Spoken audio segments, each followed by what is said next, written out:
네, 여러분 안녕하세요. 해커스 한국사 능력 검정 시험 중급의 연미정입니다. 네, 오늘은요. 조선시대 분야사 파트, 그중에서 경제사, 그리고 사회사, 그리고 문화사의 일부 부분이 성리학의 발달과 관련된 내용을 학습해 보도록 하겠습니다. 특히 중요한 부분들이 많이 나옵니다. 집중해서 잘 따라오시기 바랄게요. 자, 내용 보시면은요. 조선의 토지제도와 수치제도인데요. 자, 이 파트는 여러분 단독 문제로 출제가 자주 되는 부분이기도 하고요. 또 우리 앞에서 이미 배웠던 고려시대 전식과 파트의 내용하고 연결지어서 문제가 자주 출제가 됩니다. 그래서 쭉 그렇게 연결고리를 좀 떠올리시면서 공부하시면 더 좋을 것 같아요. 자, 이 조선의 토지제도 우리 고려 공양왕 무렵에 과전법을 실시를 했어요. 1391년에 이성계가 위화도 회군을 하고 난 직후에 실시한 게 바로 이 과전법의 실시입니다. 자, 목적을 보게 되면 신진 사대부의 경제적인 기반을 마련하기 위해서 실시를 했고요. 그래서 그 이전에 권문세족들이 가지고 있었던 여러 토지들을 다시 빼앗아서 그 토지들을 이 신진 사대부들에게 재분배해준다. 이렇게 생각하시면 될 것 같아요. 자, 내용은요. 전직도 주고요. 그 다음에 현직에게도 주는 겁니다. 그래서 전현직 관리를 18등급으로 구분을 하고요. 이 고려시대랑 똑같아요. 전식과도 역시 18등급으로 구분을 해서 지급을 해줬죠. 자, 경기 지역에 한정해서 준다. 자, 고려는 우리가 전국 단위로 줬어요. 그런데 조선시대 같은 경우는 이렇게 경기 지역에 한정해서 줬다라고 하는 거. 자, 그리고 소유권이 아니라 여러분 뭘 주는 거다? 수조권을 주는 겁니다. 그래서 수조권. 자, 그런데 원칙적으로는 세습이 불가능해요. 그런데 예외적으로 뭐가 있느냐? 자, 수신전. 관리가 죽게 됐어요. 그러면은 과부가 혼자서 자기의 몸을 보존하고 그 신이 믿음을 계속해서 유지해라 라고 하는 의미로 수신전을 주게 되고요. 그 관료의 자식들, 만약에 부모가 다 죽게 됐어요. 그러면은 불쌍한 이런 어린 자식들 구유를 해야 된다. 불쌍히 여겨서 주는 토지, 휴량전. 사실은 이런 것들로 인해서 예외적으로 세습을 허용하게 했다는 거죠. 그래서 원칙은 세습이 불가하지만 이런 식의 세습이 여전히 있었다라고 하는 내용. 자, 이 과전법이요. 세조 시기로 오게 되면 다시 한번 개편을 하게 되는데 이 시기에 오게 되면 어떻게 되느냐? 직전법으로 실시를 하게 됩니다. 자, 이거는요. 말 그대로 개념이 직전, 현직에서 일하는 사람에게만 토지를 준다. 이게 바로 직전법이에요. 그래서 그 배경을 보게 되면 그 이전에 전직 관료들에게도 토지를 지급했어요. 그러면은 지급되는 토지는 전직과 현직 계속해서 늘어나는데 우리가 줄 수 있는 토지는 한정돼 있다는 얘기예요.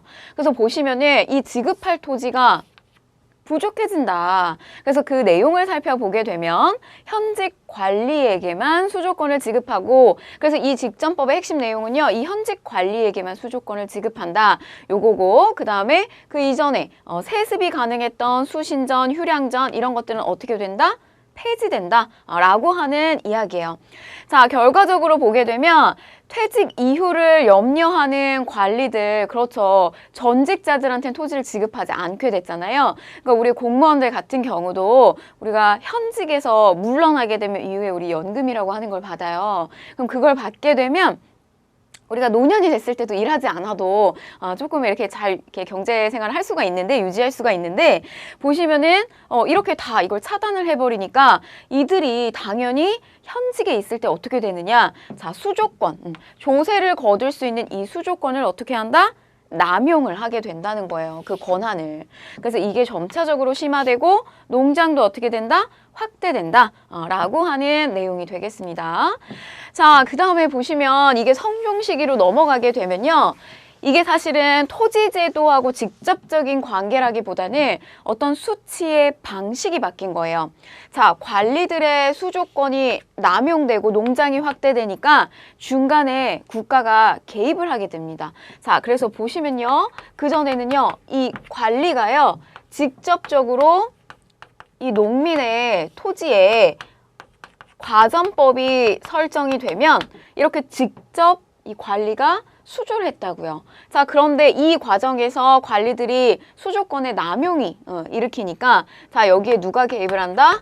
국가가 개입을 하게 되는 거예요. 그래서 이 국가가 농민의 과전법으로부터 어떻게 직접 조세를 걷어요. 조세를 거둔 다음에 이 국가가 관리에게 어떻게 한다? 주는 거예요. 그래서 이 연결고리를 끊어버리는 거죠. 부정부패가 일어날 수 있는 이 고리를. 이게 바로 뭐다? 관수관급제다 라고 하는 거예요. 바로 요게 성종 시기에 일어났다라고 하는 겁니다.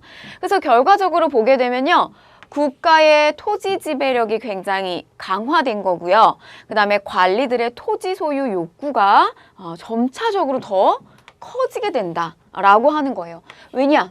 이 관리들 이렇게 직접적으로 수주할 수 있는 권한 아예 차단시켜 버렸어요. 그러니까 이 관리가 다른 토지를 자꾸 소유하려고 하는 이런 소유욕들이 다른 쪽에서 증가하게 되는 거죠.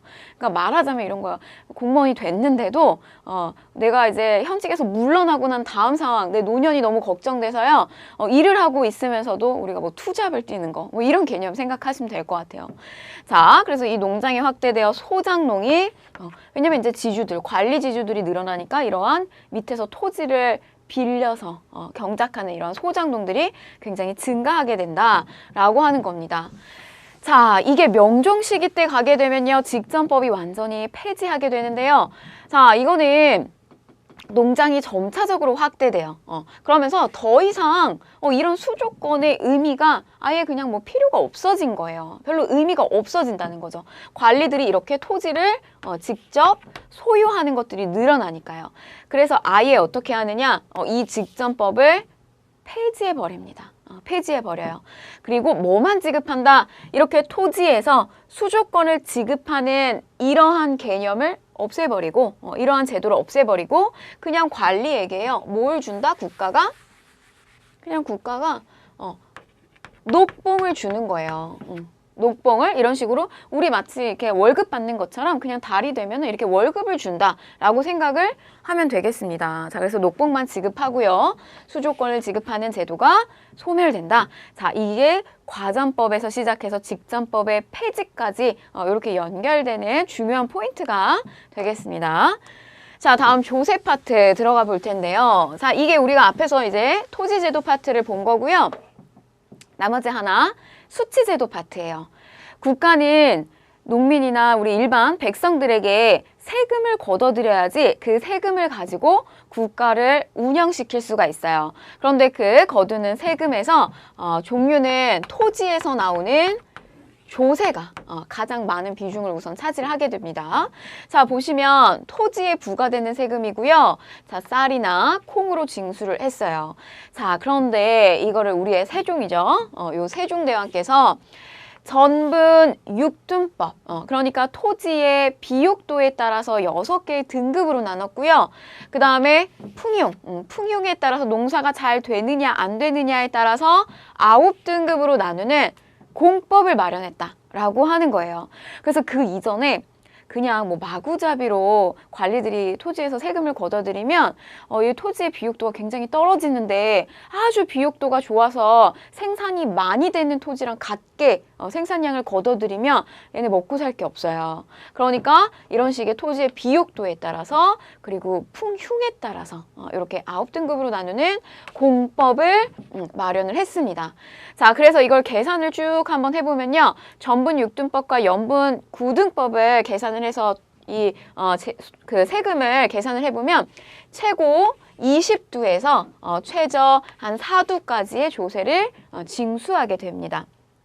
자, 그런데 실제로는요, 이거 공법 적용이 너무나 복잡하고요. 그 다음에 임진왜란과 호란이 일어난 다음부터는 토지가 황폐화되져가지고 이 백성들의 조세 납부가 그렇게 쉽지는 않았어요. 자, 그래서 이 조세제도 어떻게 바꿔줬느냐? 인조 시기로 넘어가게 되면요, 전세를 풍흉에 관계없이 어떻게 토지 그냥 일결을 가지고 있으면 최소 4두에서 6두 정도만 내라. 그래서 영원히 그냥 고정시켜버리는 영정법을 실시를 하게 됩니다. 인조 때. 그래서 보시면 아무리 그러니까 걷어들이려고 해도요. 전쟁이 일어나가지고 토지가 황폐화가 되니까 뭐 최고 이 20도에서 뭐 이런 식으로 걷어들일 수가 없었다는 거죠. 최고 20도에서 뭐 이런 식으로 걷어들일 수가 없었다는 얘기예요. 그래서 가장 그 최소단위 해당하는 이 4도를 걷게 되는 겁니다. 자, 근데 한계를 보시면 대부분의 농민이 사실은 토지가 없는 토지를 그냥 빌려 쓰는 소작농이었다는 얘기예요. 그래서 농민이 받은 혜택은 그렇게 크지가 않았고 지주에게 부과된 잡세, 기타 여러 가지 잡세가 누구에게? 소작농민에게 오히려 전가가 돼서 실질적으로는 우리 굉장히 많은 수에 해당하는 실제 이 시기에는요. 자기 땅을 가지고 있는 사람 그렇게 많지 않았다고 해요. 전부 빌려서 경작하는 이러한 소작농들 그 혜택 별로 받지 못했다라고 하는 한계를 가지고 있습니다. 자, 다음 두 번째 보시면요. 우리 수치제도에서 첫 번째 조세, 땅에서 나는 거, 그 다음에 특산물을 걷는 공납이 있어요. 자, 이 공납은 우선 가호를 기준으로 현물을 징수하였다. 이거는 집집마다 현물, 특산물을 징수하였다는 거예요. 뭐 영주의 사과, 뭐 나주 배, 뭐 이런 특산물들, 좋은 것들, 그런 것들 받는 건데 국가 차원에서 걷어들이는 건데 정기적으로 걷는 상공이 있고요. 그 다음에 부정기적으로 내는 별공이 있어요. 부정기적으로 항상 내는 거예요. 말하자면. 그 다음에 이 진상은 지방간이 특별한 또 날에 이 특산물을 또 이렇게 중앙의 왕에게 이렇게 진상 드린다, 올린다 이런 진상으로 또 구분이 되어 있었습니다. 근데 보시면요. 정기적인 거 상공, 부정기적인 것도 사실은 거의 뭐 자주 내는 거고요. 이 진상도 뭐 거의 뭐 상공이랑 똑같아 볼 수 있어요. 그러니까 실질적으로는. 자, 이렇게 구분이 되어 있었는데, 자, 거기에 대한 폐단은 관리와 방납업자들이 결탁을 해서 백성들을 수탈하는 방납의 폐단이 일어났다. 이게 무슨 말이냐? 이 공납을 내는 거는요. 물론 세금은 조세가 굉장히 많았지만 백성들한테 이 공납 내는 거 너무나 그 어려운 일이었다고 합니다. 굉장히 부담이 아주 컸는데요. 예를 들면 바닷가 근처에 살고 있는 사람들에게 뭐 인삼이나 산삼을 요구한다든지 또는 뭐 산악지대에 살고 있는 사람들에게 뭐 해산물을 요구한다든지 이런 것들이 맞지가 않았고요. 그 다음에 또 예를 들면 농사가 잘 안 됐어요. 뭐 우박이 떨어져가지고 한 해에 뭐 농작물이 다 망쳤는데 이렇게 망친 때에 보시면 뭐 여러 가지 뭐 사과나 뭐 이런 것들 다 작물이 망했는데도 그거를 또 일정 부분 이렇게 진상을 올리거나 상공을 바치거나 해야 하는 그런 어려움이 있었다는 거죠. 자, 그러니까 어떻게 하느냐? 중간에 그걸 대신 내주는 방납업자 또는 대납업자들이 생겨요. 근데 그 대납업자들이 내가 사과 대신 사가지고 내줄게 이렇게 해놓고요. 그 사과 사실은 100원 정도의 면 이렇게 뛰어올 수 있는 거를요. 500원의 가치로 불려가지고 나머지 한 뭐 400원에 해당되는 돈을 이렇게 착복하는 거예요. 자, 또는 심지어는요. 이 사람들이 백성들이 이거 공납을 내려고 하는데 그걸 자체적으로 안 받기도 해요. 왜냐? 이거 뭐 사과 이렇게 갖다 받쳤는데 모양이 너무 틀어졌다. 색깔이 너무 안 예쁘다. 이렇게 하면서 도리어 받지 않고 내가 대신 내주겠다. 그러면서 또 거기에서 생겨나는 가치를 올려가지고 더 이렇게 떼어받는 그런 일들이 비일비재하게 일어났다는 얘기죠. 너무나 이거는 굉장히 백성들이 납부하기에 어려웠던 게 바로 이게 방납의 폐단이고요. 자, 그래서 광해군 시기 때 오게 되면요. 이렇게 현물, 그러니까 이런 현물을, 특산물을 직접 납부하는 게 너무나 어려워서 광해군 때 이 대동법이라고 하는 것을 실시합니다. 선해법이라고 하는 이름으로 경기도에서 처음 시범적으로 시행을 하다가 숙종 때 전국적으로 실시를 하게 되고요. 자, 내용을 보게 되면 토지 결수에 따라서 자, 1결당 몇 두? 12두를 내고요. 동전이나 삼배 등으로 납부를 할 수가 있었어요.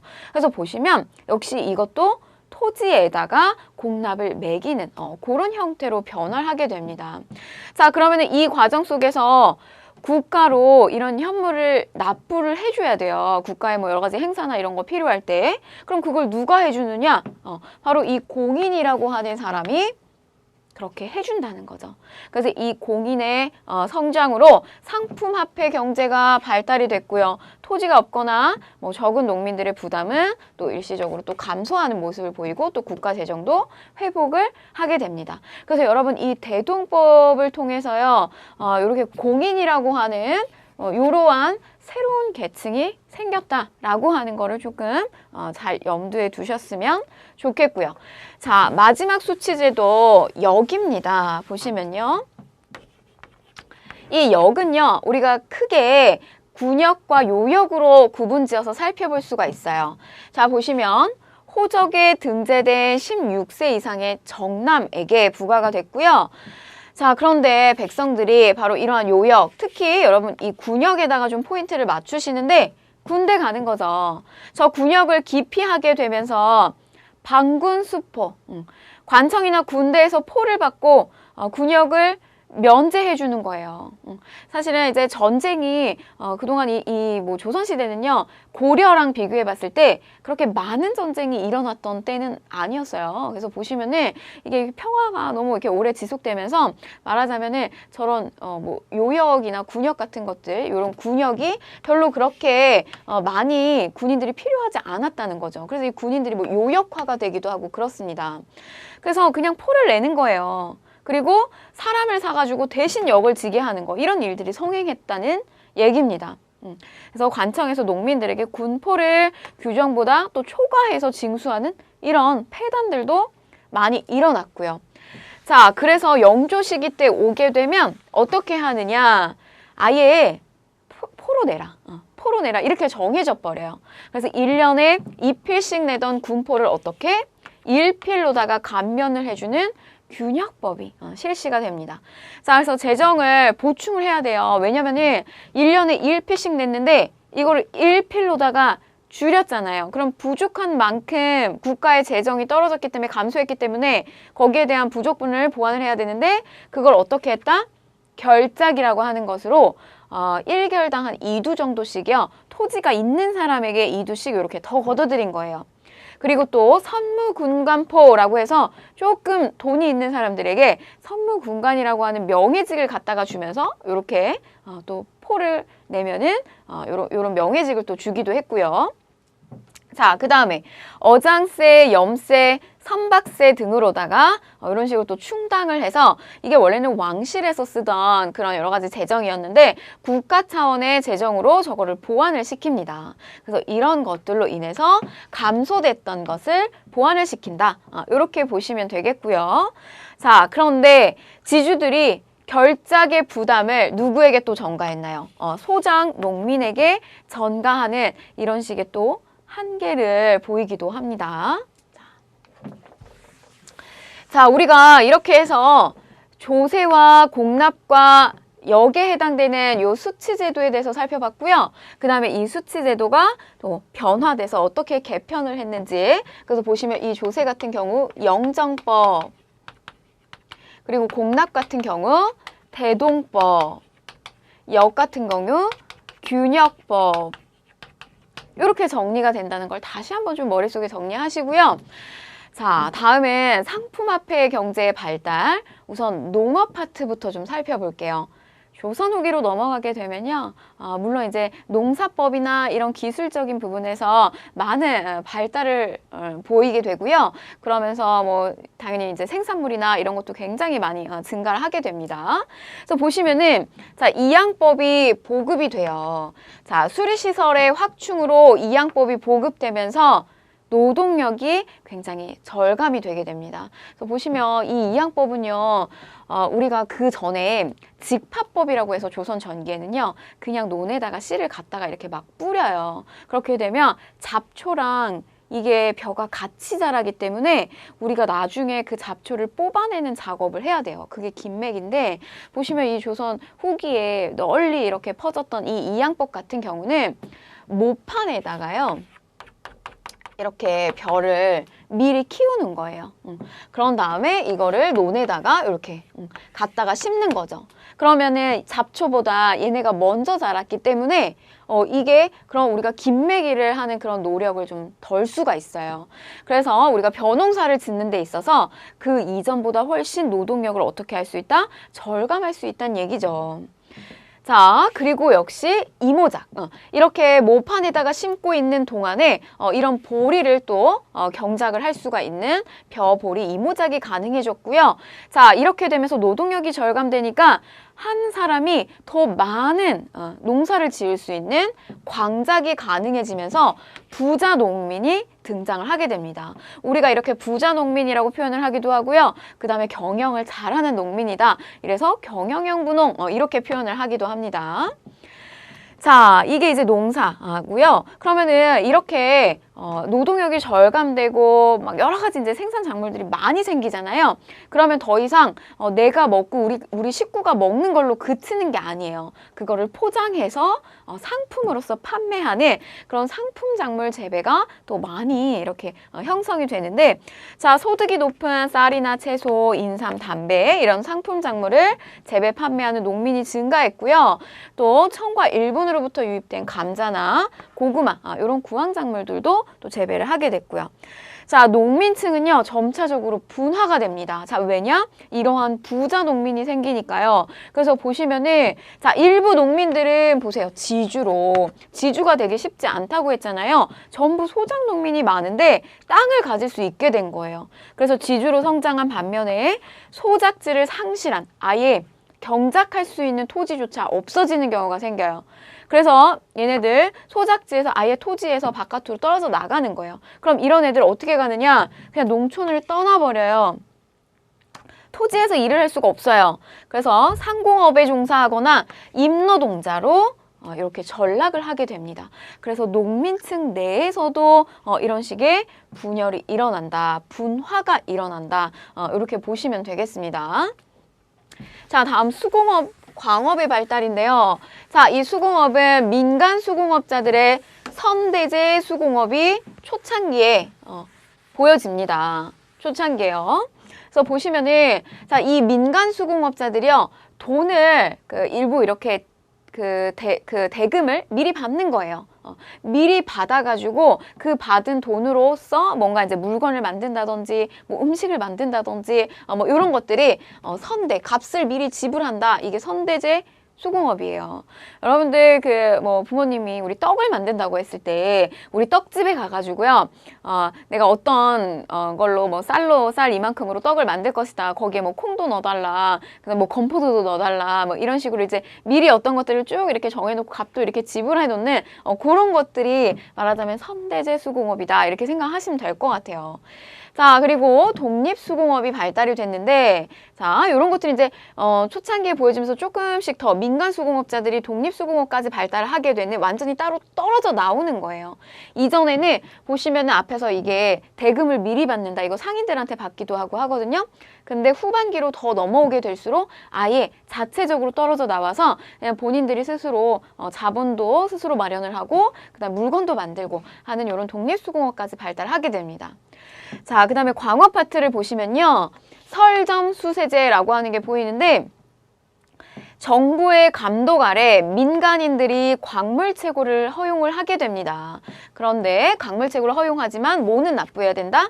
세금을 납부하는 설점 수세제, 이런 모습들이 보이고요. 자, 그 다음에 수령수세제라고 하는 것도 보이는데, 광물 채굴에 대한 세금 징수를 지방 수령이 아예 관리를 하는 거죠. 그러면서 광산 개발이 조금 더 자유로워졌습니다.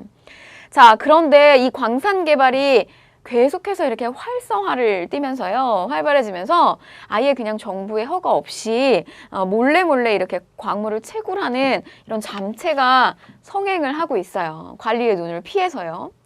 자, 이런 것들 잠체가 성행했다라고 하는 것도 좀 조선 후기의 어떤 광업에서 보여지는 특징이구나, 이렇게 정리하시고, 자, 그 다음에 보시면은 이런 것들도 등장을 하게 됩니다. 광산 경영이 전문화가 이루어진다. 자, 떡대라고 하는 거는요, 광산 경영 전문가예요. 그래서 이 광업이 분업화가 되고 전문화가 되면서 저런 식의 전문 경영가가 등장을 하게 되는 거죠. 그래서 덕대가 노동자들을 고용을 해서 광물을 채굴, 재련하는 등 광산 경영이 전문화가 됐다라고 하는 내용입니다. 자, 다음 상업 파트를 보시게 되면 역시나 우리 조선 전반기의 상황을 떠올려 보게 되면요. 중농, 억상이었어요. 그래서 상업을 눌렀는데 이게 조선 후반기로 오게 되면서 상업이 막 활기를 띠게 되죠. 그러면서 개인 상인들, 개별적으로 이렇게 발달하는 부자가 되는 상인들이 많이 등장을 하게 됩니다.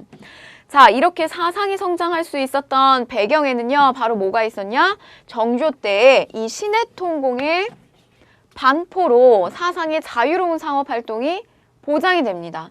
자, 저 신해통공은 뭐냐?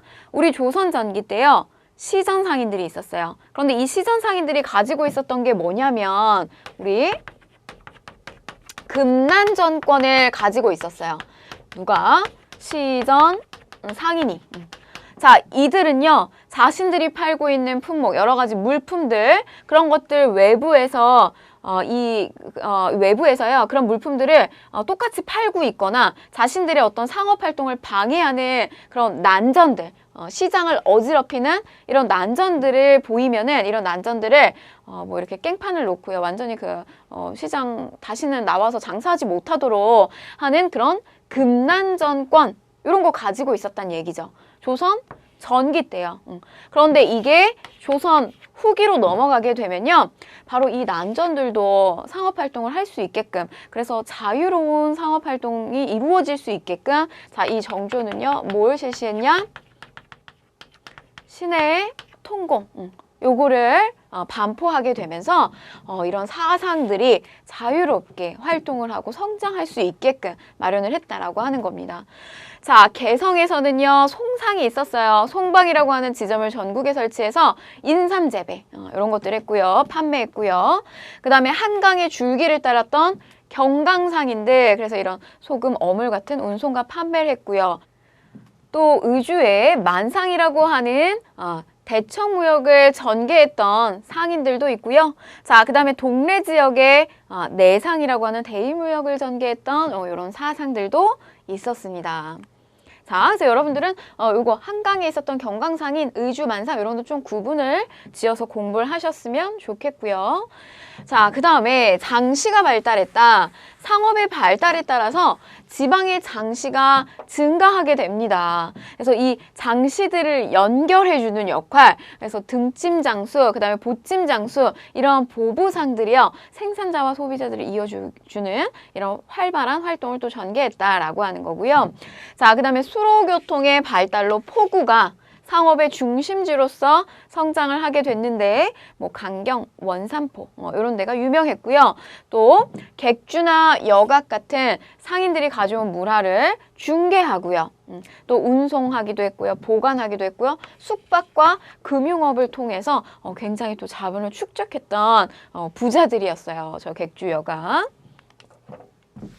자, 대외무역을 보시게 되면 조선 후반기에는 공식적인 무역인 개시뿐만이 아니라 사적 무역인 후시도 발달을 하게 됐고요. 대표 상인이었던 만상, 그리고 내상, 송상, 이들 다 마찬가지로 활발하게 무역을 주도했던 상인들이었습니다. 자, 그 다음에 우리가 앞에서 배웠어요. 사상뿐만이 아니라 요 공인들, 대동법을 통해서 등장했던 공인들이죠. 그래서 우리가 그 미를 받아가지고요, 이 시장에 가가지고 물건을 사가지고 이제 국가에 납품을 하는 역할을 공인들이 했어요. 그런데 이들이 독점적으로 도매상인인 도고로서, 부자 상인으로서 성장을 하게 되면서 매점 매석을 통해서 이윤을 남기게 됩니다. 물건을 사고 팔고 하는 그런 과정 속에서요, 굉장히 이제 많은 이윤을 남겼다, 이렇게 이해하시면 되겠고요. 자, 당연히 상공업이 발달하니까 화폐도 자연스럽게 전국적으로 유통을 하게 됩니다. 대표적인 게 바로 뭐냐면은 상평통보라고 하는 거예요. 자, 그런데 이 상평통보가 사실 아직 이 시기까지만 해도요, 화폐가 어떤 식으로 활용이 되고 어떻게 이용을 해야 되는지 이 백성들의 인식에 이렇게 제대로 이렇게 박혀있지 못했어요. 그래서 이 시기에 오게 되면 도리어 이 화폐를요 집안에다가 막 이렇게 쌓아두는 거예요. 마치 재산처럼. 그래서 이거를 재산 축적이나 고리대에 이용을 하면서 오히려 화폐가 이게 잠시적으로 돌지 않는 부족 현상인 쩐황, 돈이 말라버리는 이런 전황이 발생을 하게 됩니다.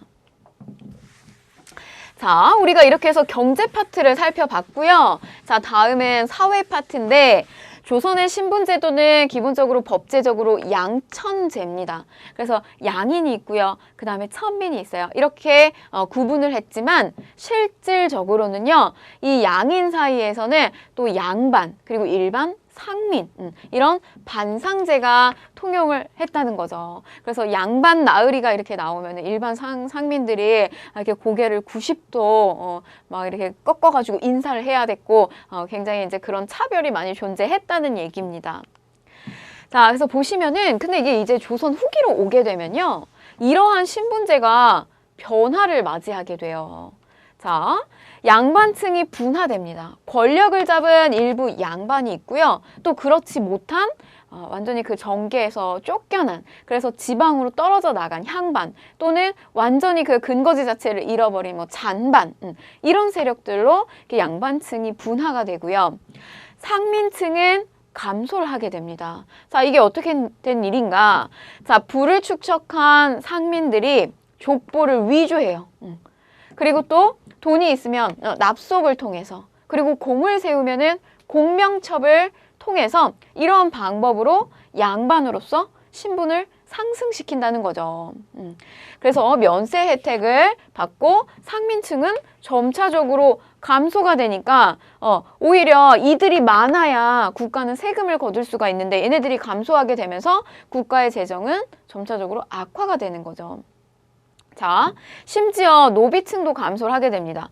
부족한 상민층을 늘리기 위해서 조선 정부가 노비종모법, 자, 엄마가, 이거는 어머니의 그 말하자면 종자를 따르는 거예요. 어머니가 양인이면 역시 이 태어난 자식도 양인으로 될 수 있게끔 이런 노비종모법을 실시하고요. 또 공노비를 대대적으로 해방을 하게 됩니다. 이게 순조시기고요. 그러면서 천민층이 시기가 지날수록 점차적으로 감소하는 것을 볼 수가 있어요. 자, 조선 후기가 되면 이 중간계층이라고 하는 서얼과 기술직의 중인층들, 이런 층들도요, 계속해서 신분을 상승하려고 하는 이런 운동들을 벌이게 돼요. 의식이 성장하는 건데 말하자면, 자, 배경을 보게 되면 임진왜란 이후에 서얼에 대한 차별이 점차적으로 완화되면서요, 납속책이나 공을 세우면은 이런 공명첩 등을 통해서 관직에 점차적으로 진출을 하게 됩니다. 자, 청유직 진출을 주장하는 통청, 청유직에 들어가게 해달라 통청 운동을 계속해서 전개를 하는데 이게 결국에는 정조 시기 때 와서 성공을 하게 돼요. 그래서 이 서얼들이 규장과 검서관으로서 일부 등용이 되기도 했고요. 그러면서 철종 시기 때 오게 되면 완전하게 청유직 진출이 허용이 되면서 성공을 하게 됩니다. 이 통청 운동이. 자, 그런데 이거 이렇게 쭉 보면서 밑에 있었던 이 기술직 중인들, 이들도 똑같이 본인들도 저 운동을 하게 되면 성공할 수 있을 거다 이렇게 생각하고요. 이들의 영향을 받아가지고 했지만 안 되고 얘네들은 실패를 하고 말았어요. 그래서 자기들끼리 그런 어떤 아쉬움, 안타까움 이런 것들, 그리고 속 안에 이렇게 담겨져 있었던 계속해서 이제 지위를 상승시키지 못하는 그런 불만들을 이렇게 시사를 조직해가지고 어떤 그런 문예 활동 이런 것들을 많이 활발하게 했습니다. 자, 양반의 권위는 점차적으로 약화되고요. 이게 지방에서 아주 잘 나타나는데요. 자, 신분제가 붕괴되고 몰락 양반이 증가하면서 양반의 권위는 약화됩니다. 자, 이 양반들은 지위 유지를 위해서 족보나, 그쵸, 가족의 내력을 담는 이런 족보나, 그 다음에 향안, 자신들의 이름을 이렇게 올려놓는 이런 향안을 작성했고요. 그리고 동종 마을, 그리고 자신들의 어떤 그런 문중 중심으로 서원이나 또 사후를 건립해서 친족 간의 결속을 더욱더 강화시키는 것을 볼 수가 있습니다. 그래서 뭐 같은 성씨끼리 몰려서 이렇게 마을을 형성한다든지 아니면은 뭐 이렇게 장남을 중심으로 해가지고 더 똘똘 뭉친다든지 이런 일들이 지방에서 보인다는 거죠. 자, 그리고 향전이라고 하는 게 발생을 하는데, 자, 여러분 보시면은 분홍층의 도전으로 향전, 이거는 지방 향촌의 싸움이에요. 그래서 기존에 있었던 말하자면 옛날 양반들을 우리는 구향이라고 불렀고요. 그 다음에 이렇게 분홍층이 돼가지고 새롭게 양반층이 된 애들을 우리가 뭐라고 했느냐? 신향이라고 불렀습니다. 그래서 바로 이 시기로 오게 되면 조선 후기에는 아니 이 양반이? 아니 전 양반이? 이러면서 어따 대고 양반이야? 막 이런 이야기를 막 서로 주고받는, 말하자면 쟤도 양반이고 얘도 양반인 거예요. 다 양반이 되는 거예요. 그래서 이 구향과 신향 사이에 싸움이 일어나는, 뭐가 일어난다? 향전이 일어나게 됩니다. 조선 후반기에. 자, 가족 제도가 변화되는데, 조선 후기에는 가족 제도가 부계 위주의 형태로 변화하게 되면서, 자, 장자가 제사 및 상속을 독점하고, 자, 장자가 없을 경우에 어떻게 된다? 누굴 드려요? 양자를 드리는 것이 일반화가 됩니다. 이거 고려시대에는 보여지지 않아요. 고려시대 때는 이거 양자 없어도 그냥 딸이 똑같이 이렇게 윤회봉사를 하게 됩니다. 제사를 똑같이 지내는 거죠. 자, 다음은 조선의 국립교육기관인데요. 자, 대표적인 고등교육기관, 성균관이 있어요. 조선 최고의 학부이자 고등교육기관, 입학 대상은 15세 이상이고요. 우리가 문과가 소과가 있고 대과가 있습니다. 그 소과의 합격자들이 여기 들어올 수가 있었어요. 자, 구조와 기능은 공자 모신 사당인 대성전, 그 다음에 이런 공자의 제자와 중국 우리나라 선현들의 사당인 동무 서무가 있었고요. 그 다음에 공부를 하는 명륜당, 또 기숙사, 동제서재, 도서관, 이런 것들이 있었습니다. 자, 혜택에는 보시면은 성균관 유생을 대상으로 하는 이런 알성시, 이런 것들 특별한 과거 시험이었죠. 알성시. 그리고 또 성적 우수자에게는 대과의 초시를 면제해주는 이런 혜택들도 있었어요. 우리 보시면 고등학교 때 공부를 내신 성적을 잘 받아가지고 일부 그렇게 성적을 잘 받으면 수시 전형을 지원한다든지 이런 것들 떠올리셔도 될 것 같아요. 자, 국립교육기관 다음 사학인데요. 보시면 얘는 이제 중등교육기관입니다. 한양의 중등교육기관이고요. 서울인 거죠. 말하자면 서울의 중등교육, 향교 같은 경우는 지방의 중등교육이에요. 그래서 보시면은 이렇게 사학은 중학, 동학, 서학, 남학 이렇게 가리켜서 우리가 사학, 사부학당 이렇게 불렸고요. 자, 특징은 문묘, 공자를 모시는 요게 없습니다. 이 사학 같은 경우는요, 이 문묘가 없는 순수한 교육기관이었다. 이거 조금 특징 하나 잡으시고요.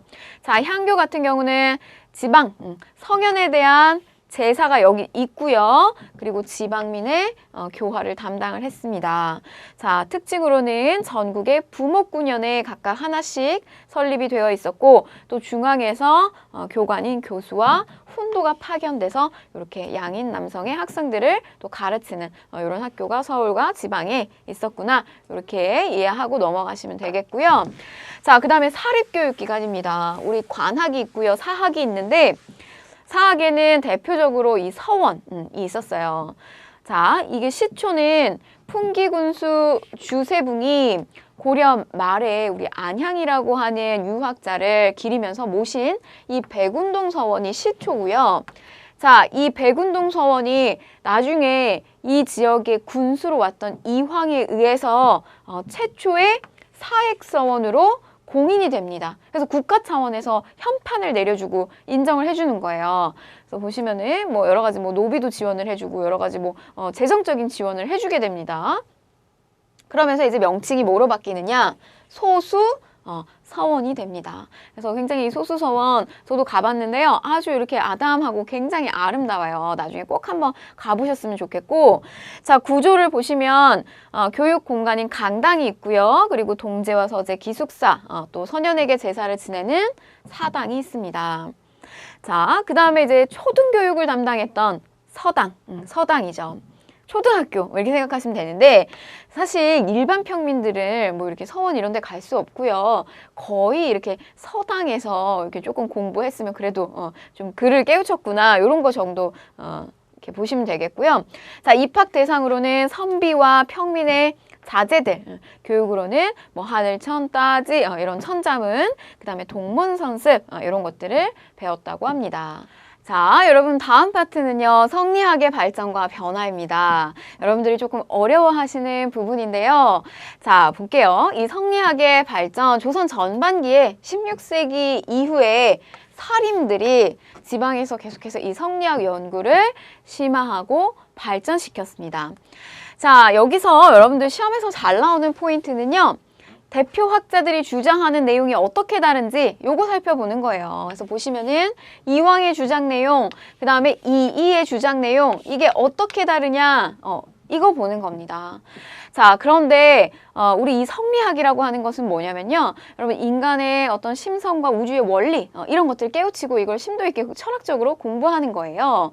자, 그런데 보시면은 이 이황 같은 경우는요. 아주 이 근원적이고 본질적이고 불변하는 그것을 강조했어요. 어떤 성리학이라고 하는 것의 근본적인 이야기를. 자, 그런데 이희 같은 경우는요. 그 틀을 좀 강조했습니다. 어떤 경험이나 그 다음에 깨달음, 이치 같은 것들 이런 것들을 강조했는데 자, 보시면 우리가 배운 그 토기가 있습니다.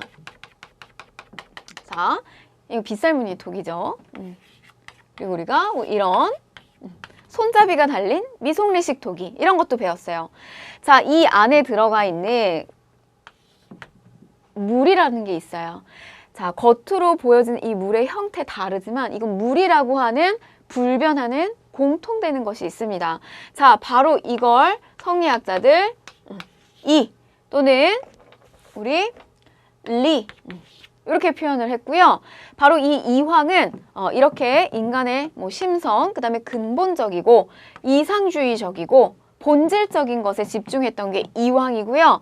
자, 이희 같은 경우는 이렇게 이 물을 담고 있는 그릇, 이런 틀에 대해서 이야기한 게 바로 이희였어요. 그래서 주로 이 기를 강조했던 게 이희다. 그래서 굉장히 현실적이고 개혁주의적이고 그래서 이 겉에 담고 있는 거 중요하다. 본질 물론 중요하지만 겉모습이었던 이 기라고 하는 것도 중요하다라고 주장했던 게 이 이입니다. 그래서 굉장히 다양한 개혁안을 제시를 했고요. 그래서 보시면은 뭐 수미법이랄지 신만양병설이랄지 이런 사회의 여러 가지 개혁적인 정책들을 이 이이가 제시를 했습니다.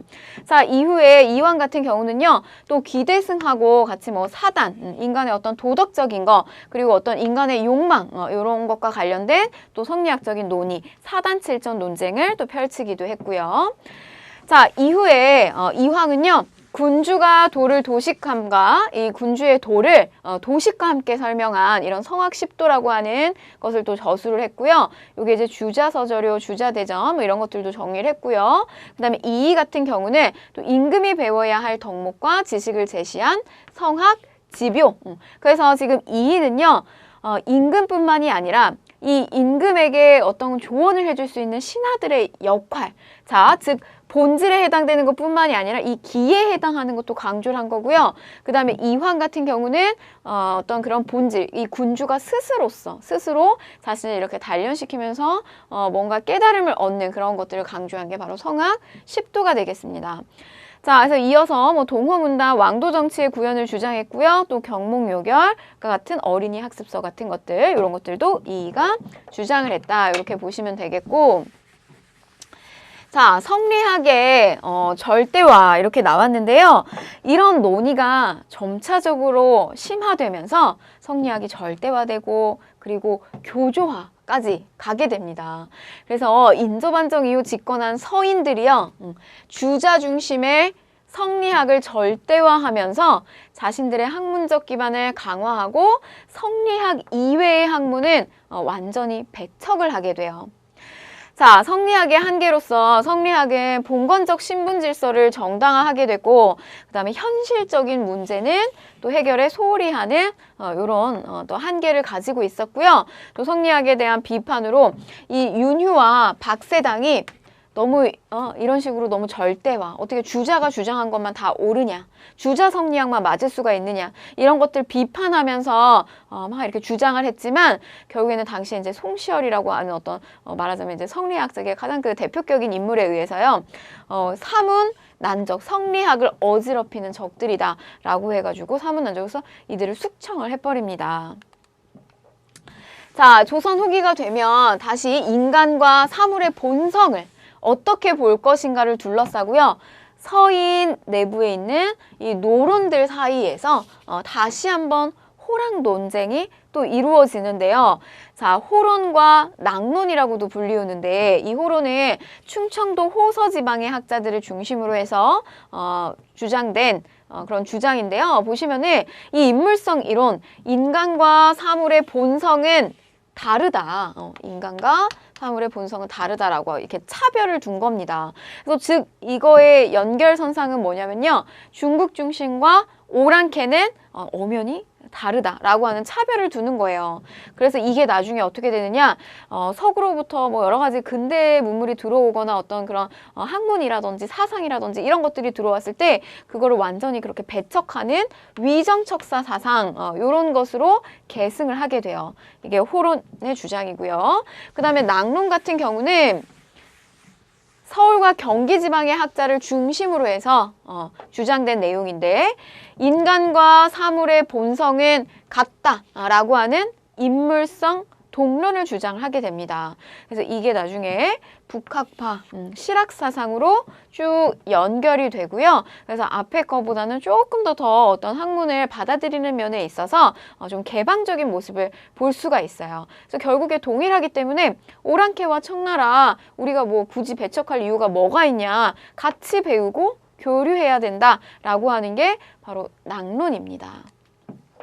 자, 이 성리학은요, 말하자면 탁상공론이다, 이런 식의 비판을 많이 받았어요. 책상 위에 비어져 있는 그냥 허무맹랑한 논의일 뿐이다. 맨날 이렇게 공자왈, 맹자왈 얘기해서 뭐하냐, 일반 백성들에게 도움이 전혀 되지 않는다. 이런 비판들을 계속 받고 있는 와중에 실천성을 강조한 양명학이라고 하는 것이 수용이 됩니다. 그래서 보시면은 그런데 이 실천성을 강조한 이 양명학 같은 경우는요, 이걸 주장했던 사람들이 소론 중심이었어요. 사실은 정계에서 조금 이렇게 비껴나가 있는 세력들이었기 때문에 별로 그렇게 환영받는 그런 주장들은 아니었습니다. 그래서 주로 어디에서 이 유배를 많이 가기도 했던 이런 강화도 같은 데서요, 정제들을 중심으로 해서 주로 이렇게 강화학파가 형성이 됐습니다. 그러니까 주로 가학, 그러니까 집안의 학문으로 머무르는데